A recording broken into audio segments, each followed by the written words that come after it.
Hey everybody, welcome back to the Off the Dome podcast. How's it going? We are live right from our own homes.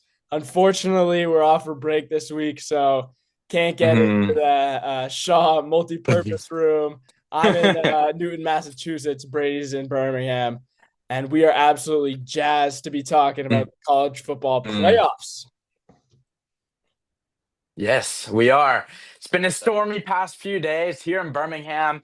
The weather's gotten a little better today, but you can still feel a wave of crimson across the state as Oh everybody is yeah. amped up. But before we dive into it, let me just introduce our guest here, sports media major at Iowa State University, Brooks Denson. Let's give it up. Oh yeah.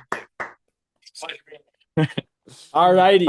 So before we get into the games from this week, we got a little bit to go over. Some news in the college football world. I mean, obviously, we now have the bracket, which we're going to be Mhm. talking about with you now. The new college football playoff format. It's the second year that we're doing it this way. And it comes at a price. I mean, letting these teams in from the other conferences, it makes some Mhm. controversy. And one of the biggest controversies from this selection and this year was Notre Dame being left out of the college football playoffs. How are we feeling about that, Brady? I know you're giddy that Alabama has got in, but what do you think I about the committee in general? I am, and it's funny because Jadarian Price had to pay the biggest price of them all by Right. missing. He would have played in the game. Jeremiah Love going to be a top five pick more than likely. But overall, just Notre Dame being left out of the playoffs, it was the right decision. Yeah. It's good for college football for Notre Dame to be left out because it's going to encourage them to join a conference. They would easily be in if they had joined a conference because, they'd be playing Virginia in the ACC championship. They would take James Madison's spot. So they would still be in. Miami would still be in, and Alabama would all be in. I mean, at the end of the day, I just don't feel bad for them. They just schedule a bunch of cream puffs. They lost their two tests of the year. And you can't put Notre Dame in over Miami, who beat them head to head in Right. Miami this year. But Yeah. overall, I mean, they can cry all they want. The committee got it right. Yeah, I definitely have some things to say about that. If you just box score watch, of course, that head to head matchup is crucial for putting in Miami over Mm. Notre Dame. Also, there were some talks about how the ACC wanted to be included in the college football playoffs. We saw Duke win the ACC championship, which I was very surprised about. Got almost all my picks wrong last week, so hopefully I can do a little bit better this week. But As usual. yeah, becoming a trend. Hopefully that does not continue this week.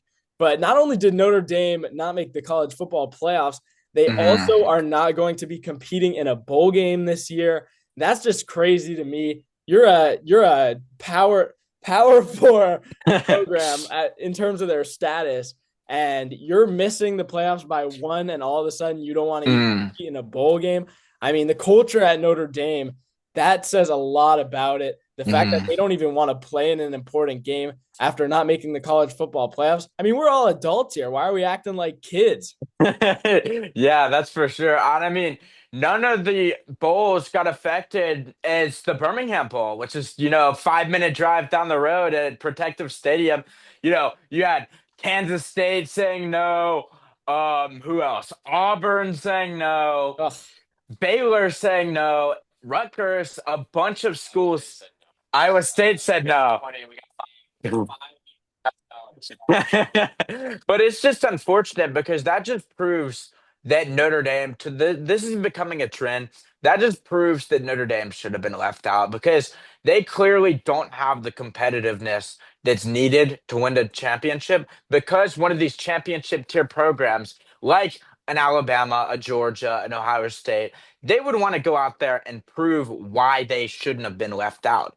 They're just hanging up they're just throwing in the towel and just letting the committee know, oh, boo, we didn't get in. That reminds me a lot of the Florida State opt-outs a few right. years ago. I Yeah. mean, it's just unacceptable from a program like Notre Dame, the Power Four. You know, it's just they gotta have some competitiveness here. Like if Yeah. you're getting paid to play, let's go. Exactly. And we all want to see him.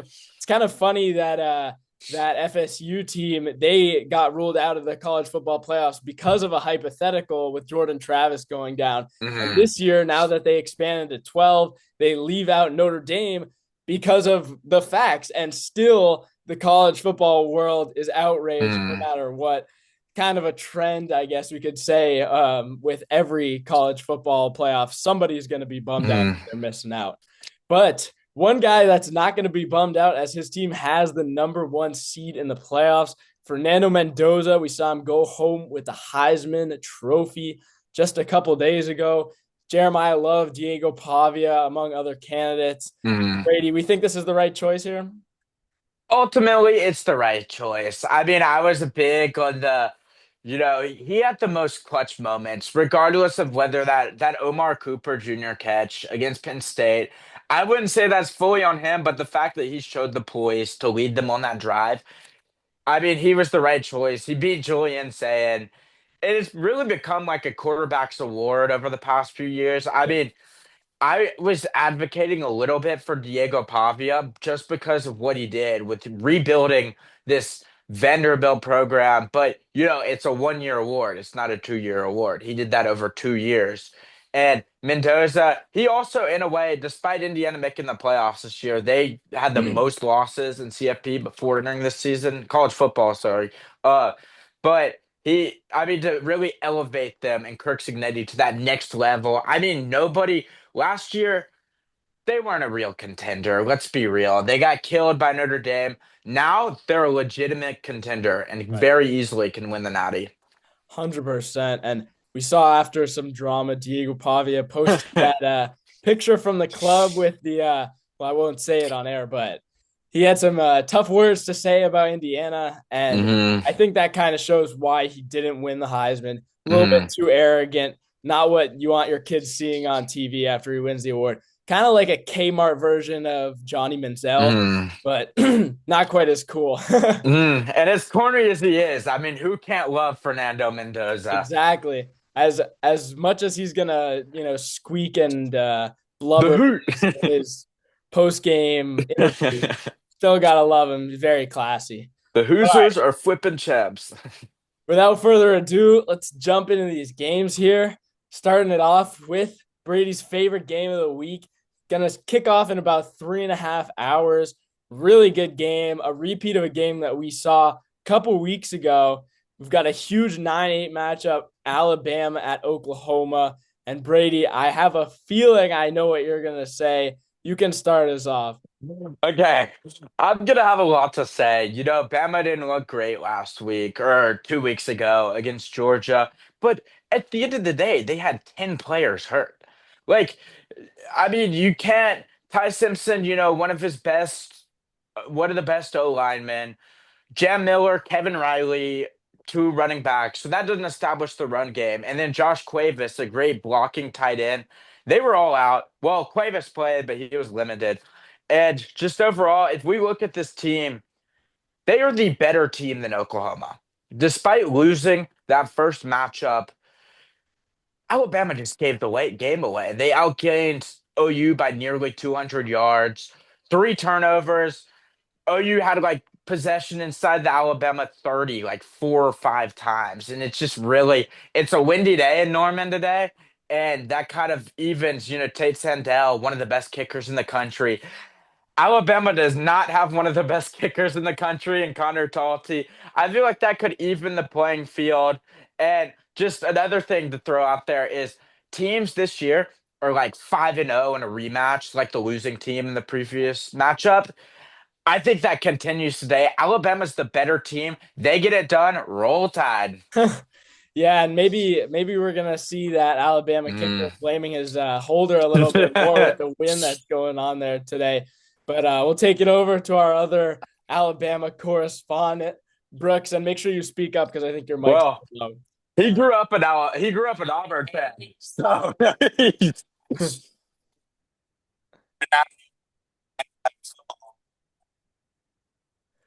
Brady, I'm not sure I can it's hear Brooks. Sorry, I think that the oh AirPod might be a little off. um okay, so Just here, say speak roll it. tide a couple times. Say Just roll say roll. tide. All right, here we go. All right. Can you hear me now? Yep, you're perfect. All right. Well, I'm not an Alabama fan. I hate Alabama so much, Wow, but okay. they got what, 17 or 18 national champions? 18. And I guess I got to root for the hometown team just for today. If they win, who would they play next in the Rose Bowl? That's right. That's right. Again, we I cannot don't know, hear man. you if you don't have the AirPods in, but He can't hear you if you don't have the AirPods. sorry again for the technical difficulties, but we're doing our best here. All right, Brooks, give your takes here. We got Alabama beating Oklahoma, going on to lose to Indiana though in the Rose Bowl. That's what I Fair got. enough. Yeah, Indiana just a little too good. I'm gonna go for the clean sweep here. I think Bama gets it done.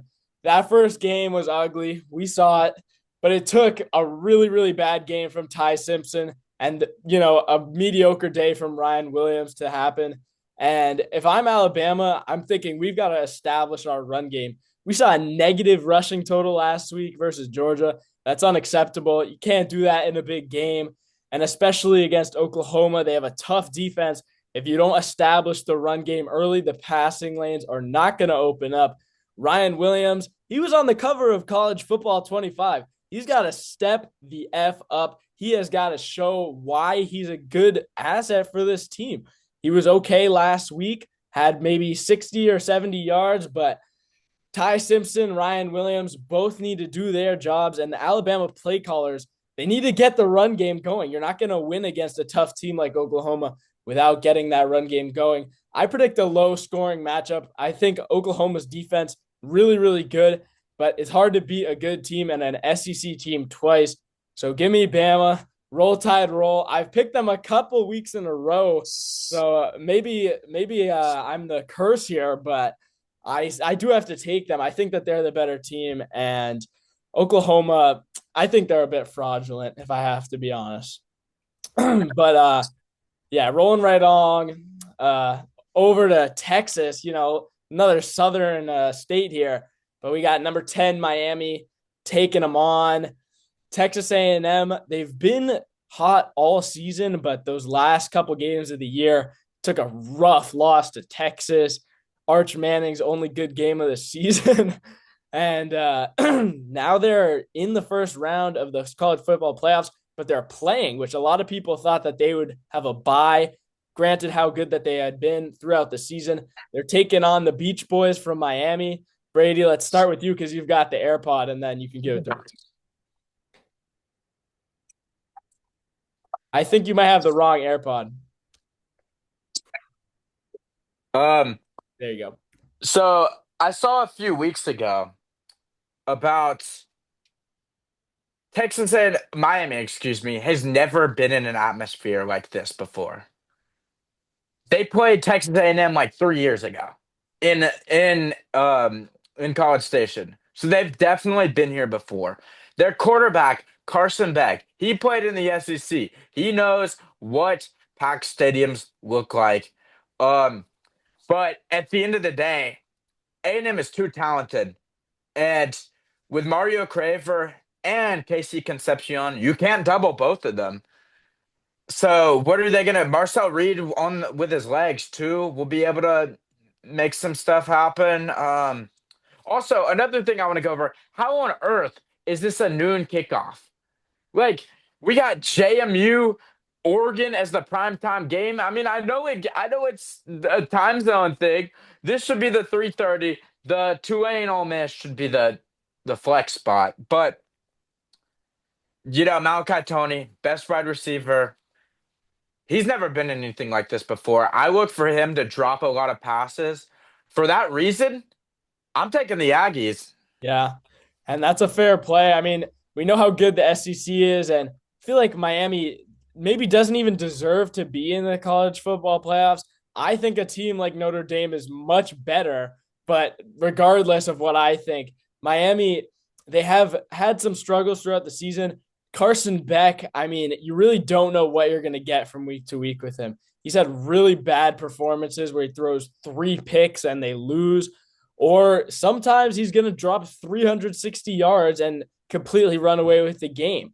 But I think when you can, all we know is that all we know is the variables that we know. And what we know is that Texas A&M is a tough environment. They've got a great defense led by Cassius Howell, one of the best pass rushers in the nation. 11 and a half sacks already. I mean, what can the guy not do? And he's rushing the quarterback. Carson Beck, he is going to have a tough time getting the ball out. But the one question I do have is, who is Texas A&M going to line up against Malachi Toney? He is one of the best receivers in the nation. And I think if Beck has time to get the ball out, then he can make stuff happen. We've seen it happen all year. A&M has played bad games, even at home against South Carolina. We saw they dropped 30 in the first half on them. And regardless if they came back or not, this team can fold in big moments. But I trust the Texas A&M defense a little bit too much. I trust Marcel Reed. And so I think Texas A&M is going to win this, but it's going to be closer than what a lot of people think. I agree with you. It's going to be close, especially after that South Carolina game. I thought they were about to come back real hard. I got Texas A&M as well. I mean, Beck played at Georgia. He knows what SEC football looks like. So I'm still going to take Texas A&M even after Beck. So we got two sweeps already across the board, looking like some predictable matchups. But again, these are the 8-9 and 10-7 matchups. I think we've got a little bit more parity over this next game. This is a hot team out of the group of five taking on an SEC rival. Tulane at Ole Miss, the 11 seed, number 6 seed. A good matchup played already this year, and They have. that was an ugly game for the Green Wave. Ole Miss won that game by 35 points. Trinidad Chambliss, man, he was great. And Brady, I want to hear what you have to say about this. I think our fans might not have heard this point of view before, so definitely enlighten them. So Jake Retzlaff, he's been a proven quarterback. He can play big time college football. We saw that at BYU. He shined in big moments. Really, last year was kind of a dark horse Heisman candidate all year. And I mean, the same remains this year. John Sumrall, great coach. I think he's been handling this incredibly, especially compared to what you're looking at on the other side with Lane Kiffin. Don't believe it was fully his fault, but the athletic department at Tulane is doing a much better job than Ole Miss is at the moment. And really, this comes down to I don't trust Pete Golding at all. He was the DC at Alabama for a few years. Wasn't the best. He got ran out of town, so he had to go over across the state into Mississippi to play. And he's been doing great this year. But Ole Miss, they're an offensive team. He's a defensive coach. Trinidad's incredible. And, this game's still going to be close. It's going to be much closer than the 45-10 blowout that was last time. I think the trend's going to keep going with rematches going the opposite way. I got the Green Wave and the Crimson Tide both winning the rematch. Wow. Okay. Well, there's Brady's shocking pick of the week. Seems like we've gotten one almost every week. I think you got one right last week. That was The Hoosiers. Right. The Hoosiers. Everybody else was saying Ohio State.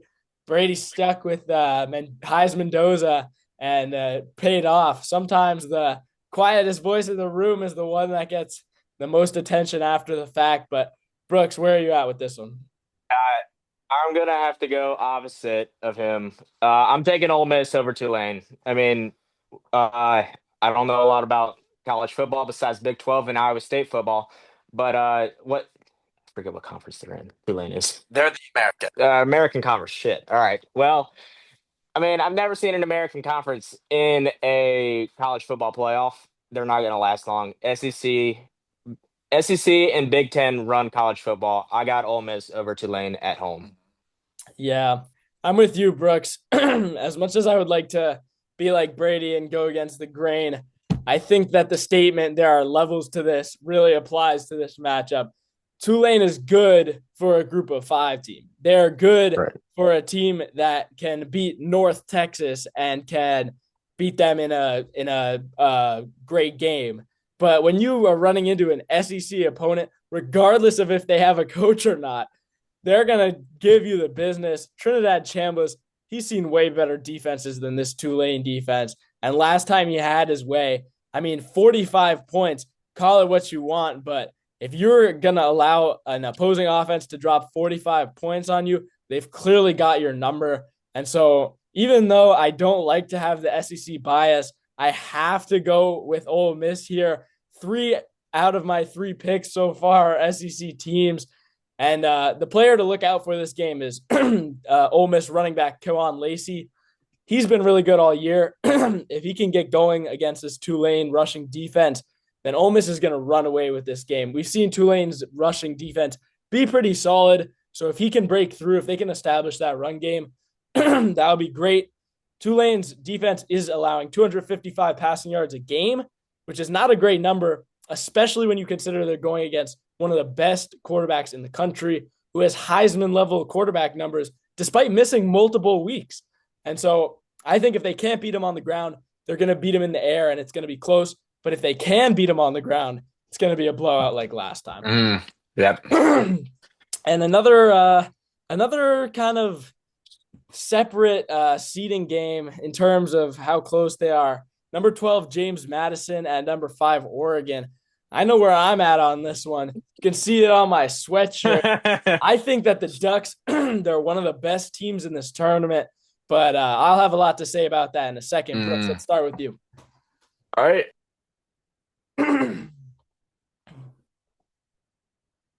And y'all are on mute right now, by the way. Like your monitor is on mute. There we go. Sorry about that. So I get that Oregon's playing at home. Eugene's very loud. It can be loud. It's Big Ten football. But if JMU's in the playoff, they're in there for a reason. I'm gonna take JMU over Oregon. Whoa. Yeah, I know. Wow. I know Guns this are might. blazing, man. He's big on the Dukes. Yeah, give me the Dukes. I just saw Noah Smith. Yeah. Is I he an did Oregon in fact fan? fall to my knees. Fans of Off the Oh Dome shit. know that this is actually my championship pick. Oh no. So of course I'm gonna have to go a different route here. Oregon, I think will win this game by a sizable margin. Again, I think that there are levels to this. JMU, I don't think that they've played a real game all season. Who have they beaten? They've beaten teams like Florida Gulf Atlantic Coast State University. Those are not teams that are going to contend. And those are definitely not teams like Oregon that went into Happy Valley when Penn State was ranked and gave them the business. Dante Moore is the most pro-ready quarterback in this year's college football draft. Depends if he wants to go to the draft or not. I think he's the most pro-ready, more so than even Mendoza. And when the game's on the line, I trust Dante more than anybody else. He's one of the best quarterbacks in the whole entire CFP. And JMU does pose a little bit of a threat, right? They have a good run defense, granted against some pretty bad opponents. But I think Noah Whitaker, the Oregon running back, he's going to have a tough time dealing with it. But regardless, I still think that Oregon's going to be able to break through the air. And picking against a team with the name Duke in it 2 weeks in a row, despite getting my last week pick wrong. But give me the Ducks, quack, quack, quack, whatever they have as their motto. I'm going with Oregon. Yeah, like a good Mighty Ducks movie. Quack, quack, quack. But I'm gonna have to agree with you here. It's a group of 5 school versus Oregon. Unlike you, I don't really think that Oregon has a chance to win this. I mean, they haven't really been tested all year long. The one challenging game they had against Indiana, they lost at home. I just think, I think it's going to be closer than what the experts think. JMU did good against Louisville, but also Oregon is so much better than Louisville. And if I don't know if he's coming back, Evan Stewart this week was spotted practicing. He hasn't played in a long time. With Evan Stewart coming back healthy, hopefully, then this Oregon this Oregon wide receiver group is just too good for JMU secondary. And then you got a game wrecker of Mateo Uyangale on the D line who will get in and put some pressure on Barrett. And for that reason, give me the Ducks by 10. A close game there. Mm. Nice pronunciation there on the name. Is his brother DJ Uyagale by any chance? Yes, DJ, you need to get a job. He's different. He's different than his brother. He's talented, and he'll be playing on Sundays. That's for sure. Yeah, get a job, DJ. Maybe DJ's first part of the D is Dale.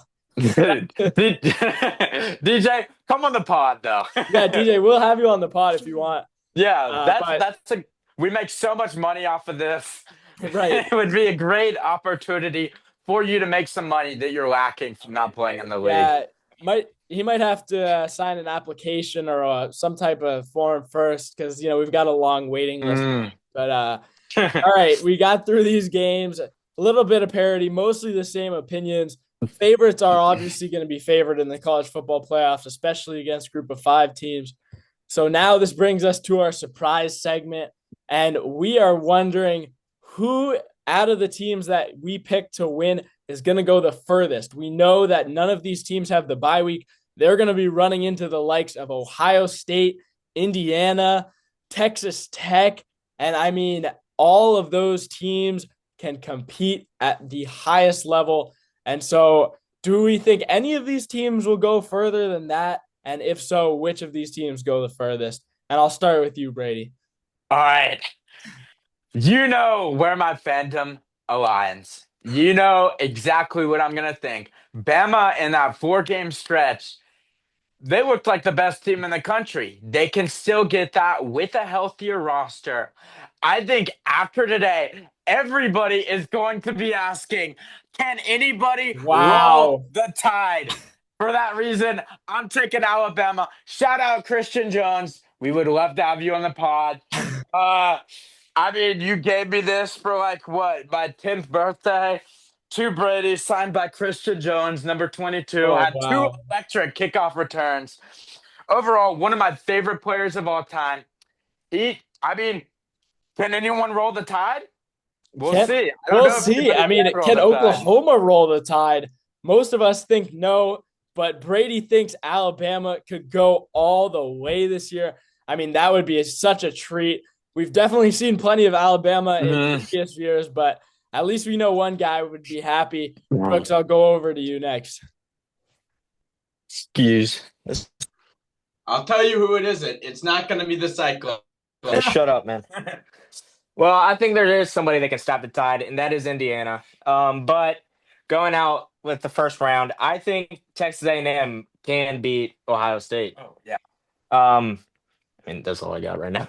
But if Ole Miss and Georgia, that'll be a close game, I think. But I got Texas A&M going to the I guess quarterfinals.